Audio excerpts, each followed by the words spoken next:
के इस अंक में आप सभी का स्वागत है।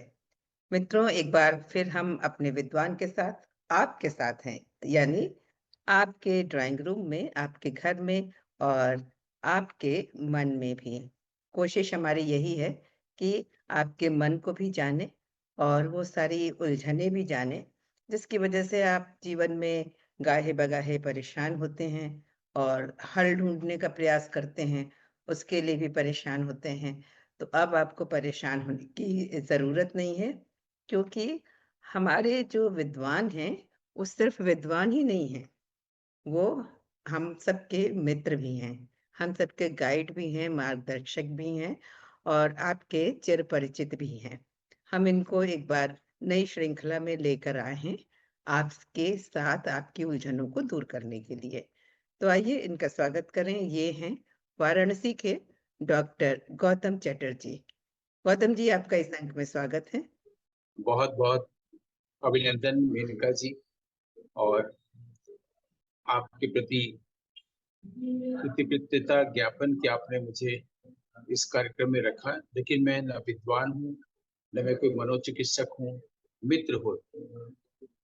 नहीं तो अगर आप मित्र हैं, तो फिर ऑटोमेटिकली जो है मित्र वही होता है और मित्र हम उसी को कह पाते हैं सही अर्थों में, जो बिना कहे हमारे मन की बात जान जाए।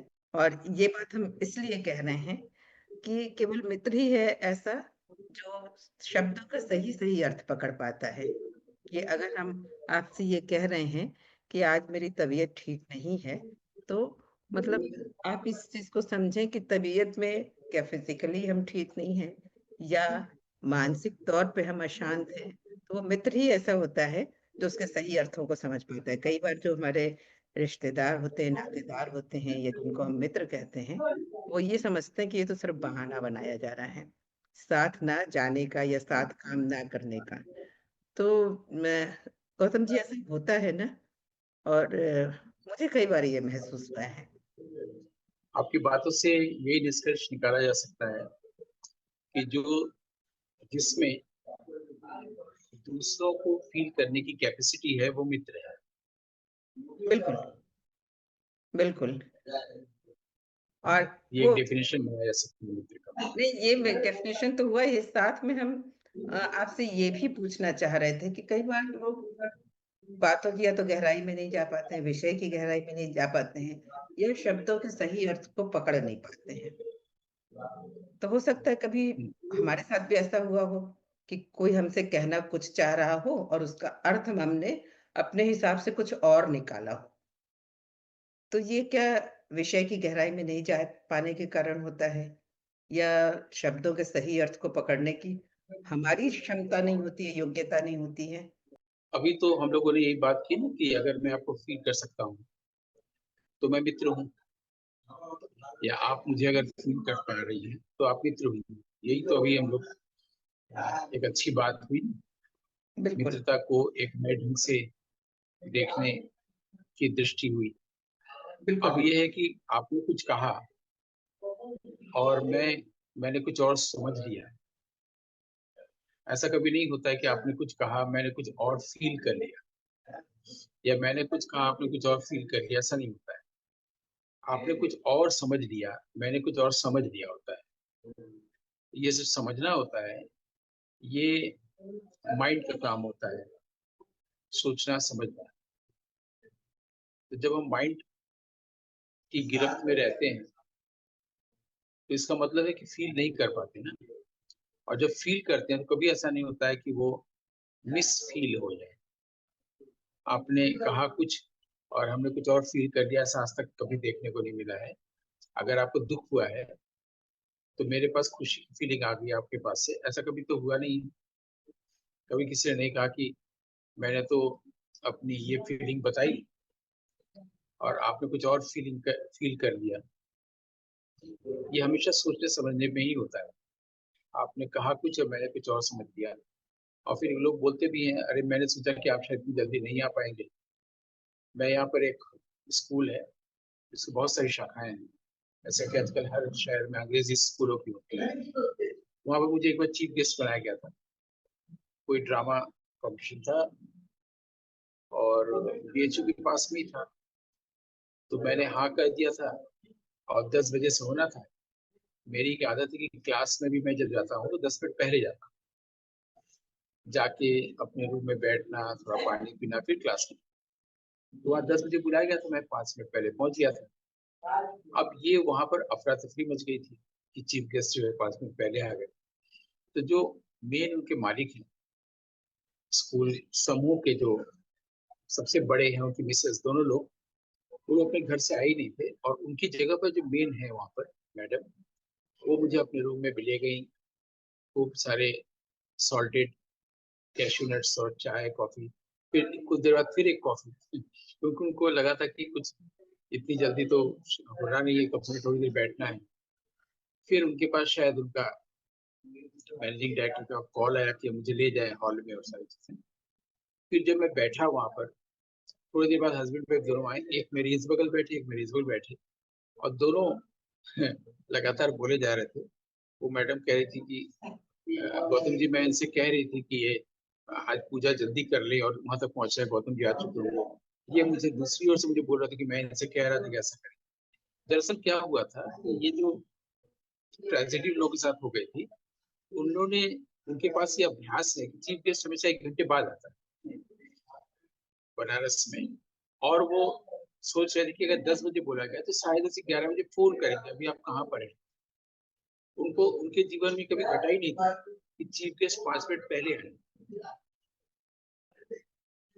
और तब वो बोलते हैं कि हमने सोचा शायद ऐसा, हमने सोचा शायद ऐसा, ये बोलते रहते हैं ना। आप किससे भी सामान्य रूप से भी बात करिए तो जो आपने कहा है उससे कुछ और समझाया, जब आपने पूछा मैंने तो ऐसे कहा ही नहीं है, तो वो जरूर बोलेगा मैंने सोचा कि शायद आप ऐसा करेंगे, शायद अभी आपने अपना मोबाइल ऑन नहीं किया होगा, शायद आपको आने में देर हो, रास्ता जाम, ये हमने सोच लिया। सोच लिया यानी माइंड की भूमिका है ना। जब तक माइंड की भूमिका रहेगी तब तक कम्युनिकेशन गैप बना रहेगा दो व्यक्ति के बीच। कम्युनिकेशन डिपार्टमेंट में हम पढ़ाए हैं, कम्युनिकेशन का ही काम किए हैं, 30 40 साल नौकरी किए हैं, और पूरी दुनिया में कम्युनिकेशन पढ़ाया जाता है। और मीडिया स्टडीज कम्युनिकेशन एक एकदम पहले महत्व की चीज हो गई आज। और दुनिया में अगर किसी चीज का अगर प्रॉब्लम है तो है कम्युनिकेशन, क्योंकि कम्युनिकेशन के थ्योरीज पढ़ाए जाते हैं, प्रिंसिपल्स पढ़ाए जाते हैं, लेस्लस थ्योरम और बुलेट थ्योरी और क्या क्या पढ़ाया जाता है। लेकिन आज भी व्यक्ति को कम्युनिकेट करना नहीं आया, और व्यक्ति को उसकी बात को रिसीव करना नहीं आया। यानी कम्युनिकेशन के लेवल पर अगर कहा जाए कि पूरे वर्ल्ड में इलिटरेसी, विश्व में पत्रकारिता या जन संप्रेषण, जनसंचार की क्रांति आई हुई है, और दुनिया में अभी भी दो व्यक्तियों के बीच में कम्युनिकेशन नहीं हो पा रहा है। आपने कहा कुछ, मैंने कुछ और समझ लिया, मैंने कहा कुछ, आपने कुछ और समझ लिया। जब आपको कुछ और समझना है तो फिर मेरे कहने का क्या फायदा। मैं कह रहा हूँ कि यहाँ बहुत ठंड है, और उसके थोड़ी देर बाद आपने कुछ ऐसा कहा कि बनारस में ठंड कैसी है, हमने कहा अभी बताया तो आप कहेंगे कि नहीं, मैंने सोचा कि आप ये बता रहे हैं कि ठंड भी पड़ने वाली है। क्योंकि जब मैं बता रहा था तो आप कुछ और सोच रही थी ना, आप सुन तो रही थी लेकिन सोचती भी जा रही। आपको मतलब आप नहीं, आप समझ रही होंगी इस भाषा को, मतलब लोग ऐसा करते हैं। तो जब भी हम लोग सुन रहे होते हैं तो साथ साथ सोच भी रहे होते हैं, ऐसे जानबूझ के नहीं करते। हम लोग 24 घंटा सोचने में ही रहते हैं, सोचना हमेशा चल रहा होता है भीतर, हमेशा माइंड की चैटरिंग जारी रहती है, वही बंद नहीं होती, इसलिए वो सपने के रूप में फिर बाद में आती है। इसे वेकिंग ड्रीम और स्लीप होता ही नहीं है, वेकिंग और ड्रीम होता है, स्लीप खत्म हो गया है, वो ड्रीम ही स्लीप हो गया है। तो जो वेकिंग में हमेशा थॉट प्रोसेस चल रहा है, वो स्लीप में भी चल रहा है, तो ड्रीम हो गया। वही जब आप किसी को सुन रहे हैं तो भी चल रहा है, इसलिए जो बोला जा रहा है उसको हम सुन ही नहीं रहे, इसलिए हम कुछ और समझ रहे हैं। तो अगर सुनना आ जाए तो मेरे ख्याल से ये गलतफहमी हमेशा के लिए दूर हो जाए। और ये जो आर्ट ऑफ लिसनिंग वगैरह कहा जाता है, यही सिखाया नहीं जाता है हमारे यहाँ कम्युनिकेशन डिपार्टमेंट में या व्यवहार जगत में। क्योंकि अगर सुनना नहीं आता है व्यक्ति को, तो मुझे लगता है कि संवाद के स्तर पर वो इलिटरेट हुआ, कुछ कुछ भी वो पढ़ ले, किसी भी चीज का प्रोफेसर हो जाए, बहुत सारे व्यावहारिक ज्ञान उसके पास हो जाए, लेकिन उसके पास तो जो सबसे प्राथमिक इलिटरेसी रह गई ना, उसको यही नहीं आया कि सुना कैसे जाएगा। और जब तक सुन नहीं सकते हम बोल कैसे सकते हैं? क्योंकि छोटा बच्चे का जब जन्म होता है तो वही गूंगा होता है जो बहरा होता है। तो अगर किसी के गूंगेपन को हटाना है तो बहरापन को हटाना पड़ेगा पहले। क्योंकि बच्चे का जब जन्म होता है तो हम लोग तो बाहर से ही जानते हैं, बच्चे की आवाज आई, या फिल्मों में भी दिखाते हैं, यानी बच्चा हुआ है तो लड़का हुआ है लड़की, ये जाने जाते हैं। लेकिन उसके पहले भी कुछ होता है। जब बच्चे का जन्म होता है तो जो नर्स होती है उसे कान के पास एक ताली बजाती है, जिसको सुन के वो रोता है। तो हम लोग सोचते हैं कि बच्चा हुआ है, लेकिन वो लोग, डॉक्टर ये चेक करता है कि ये बहरा तो नहीं है। रोने से पता चला कि वो बहरा नहीं, यानी आवाज गई है तो वो रोया है। यानी बहरा है इसलिए गूंगा है कोई भी व्यक्ति। तो गूंगापन कभी ठीक करना ही नहीं चाहिए, बहरापन ठीक करना चाहिए। इसलिए आप देखिएगा कि हम लोग ज्यादातर चीजें देखते हैं और उस पर रिएक्ट करते हैं, हम लोग को सुनाई नहीं देता। माँ बाप कहते हैं कि समय पर खाना खाओ, बच्चों को दूध पी लो, स्वेटर पहन लो। बच्चा सुनता है लेकिन सुनाई नहीं देता। लेकिन सामने जो चीजें घटना घटती है, सामने से कहीं आग लगी, मोटरसाइकिल घूम गया तो उसकी भी मोटरसाइकिल घूम जाएगी। यानी देख के आदमी ज्यादा रिस्पॉन्ड करता है, सुनता कम है, देखता ज्यादा है। अगर गौर से देखा जाए तो पूरी दुनिया देखती ज्यादा है, सुनती कम। क्योंकि सुनती इसलिए कम है क्योंकि भीतर वो बोल रहा है हमेशा, माइंड हमेशा थिंकिंग प्रोसेस जारी है, इससे वो सुन नहीं सकता। उसके साथ कहा जाए कि दीवार है, तो लगातार बोलने की दीवार, माइंड। सामने वाला जो बोल रहा है वो सुनने को तैयार ही नहीं है। आदमी के अंदर ये पात्रता या साक्षरता या योग्यता ही नहीं आई है कि पहली बात सुने। तो आदमी सुनता ही नहीं है, सुनने को तैयार ही नहीं। अगर तैयार होगा तो हम किसी भी चीज को डायरेक्ट सुनेंगे ना। आपने अभी कुछ कहा और उसका 3 दिन बाद कोई तीसरा आदमी मुझे कुछ कह रहा है, फिर मैं उसको रिस्पॉन्ड कर रहा हूँ, ये सुनना तो हुआ नहीं। मैं आपको डायरेक्ट सुन लूंगा। आपने पूछा कि मैंने आपके साथ कोई अच्छा व्यवहार है खराब व्यवहार किया है, तो मैं सीधे सुनूंगा, सीधे बोलूंगा, है ना। लेकिन आदमी सुनता नहीं है। ज्यादातर लोग नहीं सुनते हैं, ज्यादातर लोग देखते हैं और देख करके चीजों को बोलते हैं कि वहां पर ऐसा हो गया है, वहां पर ऐसा मैसेकर हो गया है, वहां पर बमबारी हुई है, यहाँ पर उड़ान ऐसी हो, सब देख रहे हैं, देख देख के बोल रहे हैं। सुन सुन के बहुत कम लोग बोलते हैं। सुनना तभी हो पाता है जब उसको जबरदस्ती कोई चीज सुनाई जाती है। जैसे कि अगर हम लोग बात करें, यहाँ पर बगल में कोई शादी जा रही है, उसके साथ कोई पटाखा बजे, कोई बम ब्लास्ट हो, जबरदस्ती सुनाया जब जाता है तब उसका ध्यान जाता है। वो बिल्कुल बहरा बना पड़ा है। इस बहरेपन का इलाज कैसे हो, अब आप सोचिए। नहीं, ये तो आपने प्रश्न को एक जगह लाके एक नया मोड़ देके खड़ा कर दिया कि मेरा बहरेपन का सिर्फ इतना कहना है कि हम्म। आदमी इस बात को पहले नोटिस करे कि वो बहरा है। इसलिए बहरा है इसलिए वो बोल नहीं सकता। वो उन्हीं बातों को दोहराता है जो हमेशा होती रहती है, इसलिए कुछ भी नया नहीं बोल पाता, या कुछ भी ऐसा नहीं बोल पाता जिसको वो बोल सकता है। तो पहले उसको ये स्वीकार करना होगा कि उसका सुनने की अयोग्यता है, वो इलिटरेट है सुनने के स्तर पर। तो वो जो कुछ भी जीता चला जा रहा है उसमें किसी का किसी के साथ संवाद ही नहीं हुआ है। संवाद होगा तो फिर संपर्क होगा, फिर संबंध बनेगा। संवाद दो आदमी के बीच में होता ही नहीं। इसी पर मैंने कुहासा फिल्म बनाई है, या सबसे पहली कहानी लिखी थी कुहासा, बहुत साल पहले वो छपी थी। उसमें यह था कि एक अ, वृद्धा है, उनकी बेटी किसी मेंटल असाइलम में है, और उसको पता है कि इतने समय बाद वो ठीक हो जाएगी। और उसकी माँ जो है वो, अ, उसके फादर ने कहा था वो लेने जाएंगे, चिट्ठी जाती है।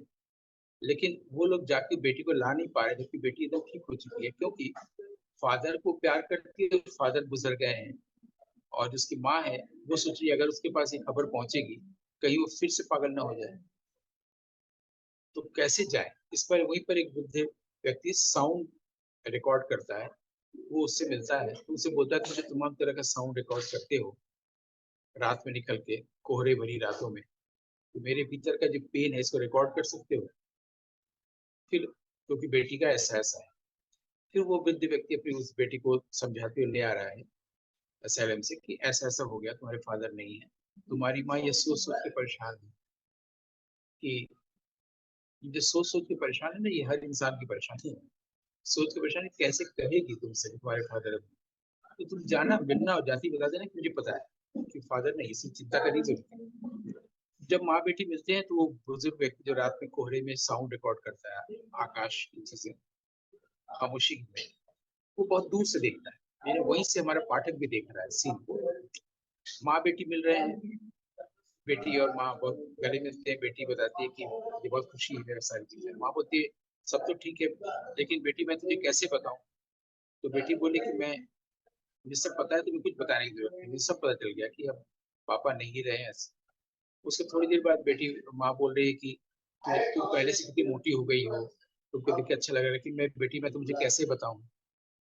तो ये बोल रही कि मुझे बताने की जरूरत ही नहीं है। वो तो आश्चर्य होता है।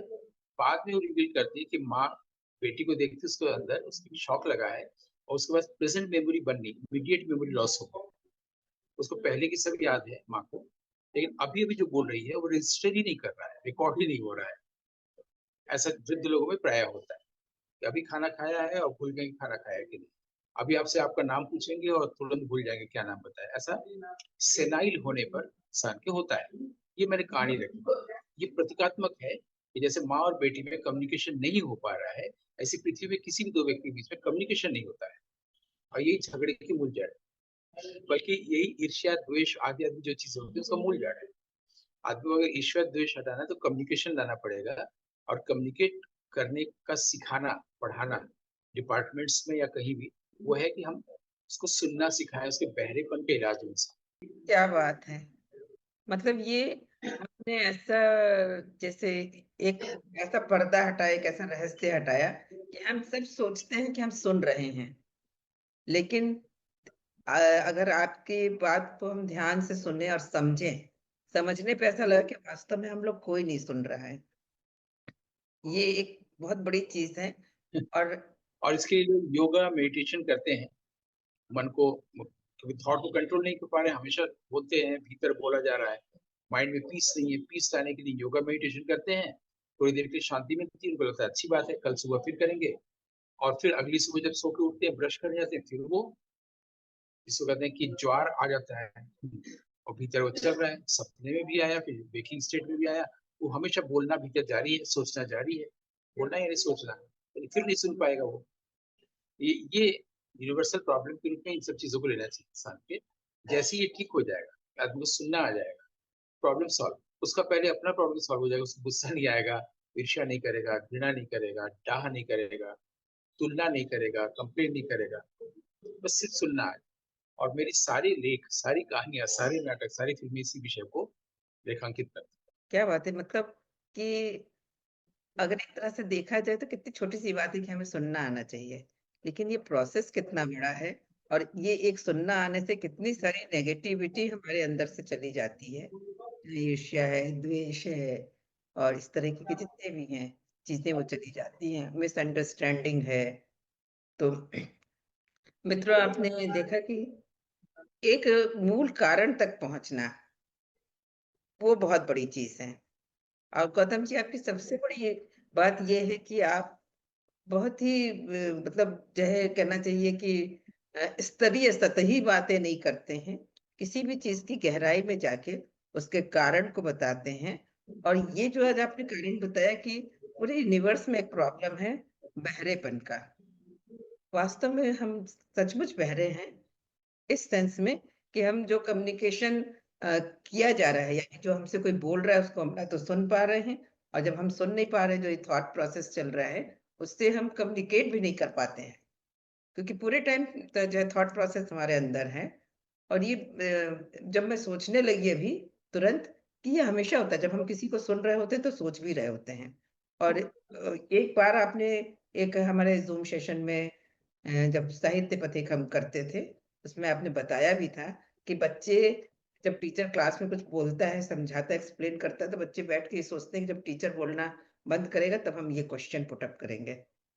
और उस चक्कर में क्या होता है कि वो टीचर जो क्या कह रहा है वो नहीं सुन पाता है। तो मैंने इस चीज को रियलाइज भी किया कि क्लास में सचमुच ऐसा होता है। और ये जो आपने आज बात कही कि ये यूनिवर्सल प्रॉब्लम है, मुझे लगा कि हर किसी को इस विषय पे, अब मैं क्या कहूँ, सोचना चाहिए कि नहीं सोचना चाहिए? नहीं, इसका इसके सार रूप में एक वाक्य ही बनाया जा सकता है कि सुनना ही ध्यान है। बिल्कुल, कि इस कमी से हम और कैसे उभरें। सचमुच गौतम जी, मैं चाहूँगी कि अगले अंक में थोड़ा-सा और आप इसको बताएँ कि ये कमी दूर कैसे करें, कि थॉट प्रोसेस कुछ ना कुछ इसी तो। कमी को दूर करने का भी एक लाइन यही है हुँ, कि उसमें तो नर्स ने ताली बजा दी, तो वो उसके लिए हमें अभ्यास नहीं था क्योंकि माँ के गर्भ में थे। अब आई तो हम वो हमारे लिए पेन जैसा लगा और हम रोने लगे। तो जो नर्स का काम है, अब मित्र को करना होगा। मित्र को उसके कान के पास अपनी वाणी की ताली ऐसे बजानी है, उसको सुनाई दे, उसके भीतर का सब कुछ स्टॉप कर जाए, शांति आ जाए, उसको सुनाई दे। और जब हम अच्छा सुनते हैं तभी हम अच्छा बोलते हैं। वाह! सुनाई देगा तो हम बोलेंगे। क्या बात है! और ये ताली आप सचमुच बजा रहे हैं इतने एपिसोड्स में, इतने सेशंस में। और पता नहीं, हम नहीं जानते कि कितने लोग जो है सुन रहे हैं कि नहीं सुन रहे हैं। पर मुझे लगा कि अगर आज वो ध्यान से सुनेंगे तो सुनना शुरू कर देंगे, आपकी ताली को वो ये समझेंगे। मैं जब क्लास में भी जाता हूँ या सेमिनार या वर्कशॉप या जूम सेशन भी शुरू होता है, इसमें बहुत लोग हैं, तो हम्म, मैं मेरा पहला ही चीज है कि एवरीबडी, क्या सब लोग यहाँ हैं? तो उसमें सारे जो होस्ट कर रहे होते हैं, कर रही होती हैं, या सब लोग बोलते हैं उसमें यस एवरीबडी, मतलब आप शुरू करिए, आप कोई भूमिका मत बनाइए। फिर मैं समझाता हूँ कि आप सब लोग यहाँ आ गए हैं का मतलब यहाँ नहीं कि यहाँ है भी, आपका ध्यान कहीं और है, कुछ और सोच रहे हैं। इसलिए मैं पूछा हूँ कि क्या आप लोग यहाँ हैं, तब सब खामोश हो जाते हैं। जो होस्ट हैं, जो पूरा प्रोड्यूसर है, जो सारे लोग फिर सोच में पड़ जाते हैं। बिल्कुल। वो कैसी ये सोच लेते हैं कि मैं कोई सतही वाक्य बोलूंगा कि आप सब लोग आ चुके हैं। मतलब उनको लगता है कि मैं शायद बोल रहा हूँ कि जूम सेशन हो रहा है और 100 लोग फिजिकली। पार्टिसिपेट कर रहे हैं, 40 लोग पार्टिसिपेट कर रहे हैं। हाँ, तो फिजिकली जरूर प्रेजेंट हम है कि ये, नहीं। हाँ वो ये सोच रहे होते हैं कि मैंने हाँ, शायद वो ये ये पूछा सोच कि रहे सब हैं। लोग आ गए हैं, है ना? लेकिन जी। अगर कोई ये सोच रहा है, इसका मतलब वो भी हमें नहीं जानते हैं ना, अब तक जो बातचीत हुई है कभी सुना ही नहीं है ना, नहीं तो वो हम्म, कभी सोच ही नहीं सकते थे। आप देखिएगा, मैं एक आवर्तन सीरीज हुआ था, उसमें पहले ही इंट्रोडक्टरी उसमें मैं जब बोलता हूँ कि एवरीबडी इन, तो उसमें सारे लोग बोलते हैं हाँ सब लोग आ गए गौतम जी, ये सारी चीजें, जो उसका प्रोड्यूसर है वो भी और जो होस्ट है वो भी, सब लोग बोलते हैं। फिर मुझे बताना पड़ता है कि मेरे कहने का मतलब है क्या आप सब लोग यहाँ हैं, माइंड से, हार्ट से, फुल्ली, पूरे बीइंग से, अस्तित्व से, तब खामोशी छा जाती है। यानी आपने अगर मेरे पहले वाक्य को का कुछ और समझा, वो नहीं समझा जो मैंने कहना चाहा है, यानी हमारा आपके साथ भी संबंध नहीं हुआ है ना, तभी तो आपने पूछा हाँ आ गए सब लोग। जी जी जी। पहली बार में आपने नहीं पकड़ा, यानी आपने सुनना नहीं सीखा है। तो फिर आगे हम सेशन कैसे शुरू करें 1 घंटे का, 40 मिनट का? ऐसी क्लास में भी जब जाते हैं, तो यहाँ से हम हम्म। जब बोलते हैं तब क्लास के बच्चे भी अटेंटिव होते हैं, उनको अटेंटिव करने के लिए हम बोलते हैं क्योंकि उनको तो दिख ही रहा है।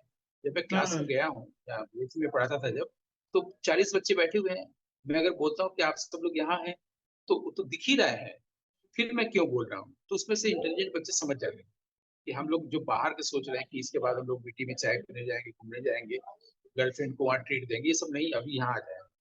तो सब लोग फिर वहां जाते हैं, फिर जो मैं पढ़ाता हूँ वो जाता है उनके पास, कम्युनिकेट होता है। तो कम्युनिकेशन ही पढ़ाने आए हैं, पढ़ाने से पहले उनको पहले कम्युनिकेशन के लिए तैयार करते हैं, ताकि वो रिसीव करना पहले सीखे, उसके बाद हम कुछ पढ़ाएंगे तब पढ़ेंगे ना। सचमुच बहुत अच्छी बात आपने कही। तो मुझे ऐसा लगता है कि अ, अब जब हमारा अगला सेशन होगा, अगला एपिसोड होगा, तो सब लोग आ गए होंगे। और इस सेशन को सुनने के बाद भी जब भी दो लोग कम्युनिकेट करेंगे आपस में, तो वो सुनेंगे, ये मैं उम्मीद करती हूँ। और गौतम जी, सचमुच आप जिस और गहराई एक से। वाक्य और बोल दे, आप मुझे बाद में दंडित कर लीजिएगा, लेकिन एक वाक्य मुझे लगा बोल दे, हम्म, वो ये कि जब भी दो लोग बात करेंगे, तो आपने कहा ना, कम्युनिकेशन का जो उद्देश्य है वो यही है, जब दो लोग संवाद करें, फिर अंत में दो न रह जाए, एक हो बिल्कुल, क्या बात है, क्या बात है। बहुत सही जाए। कही आपने।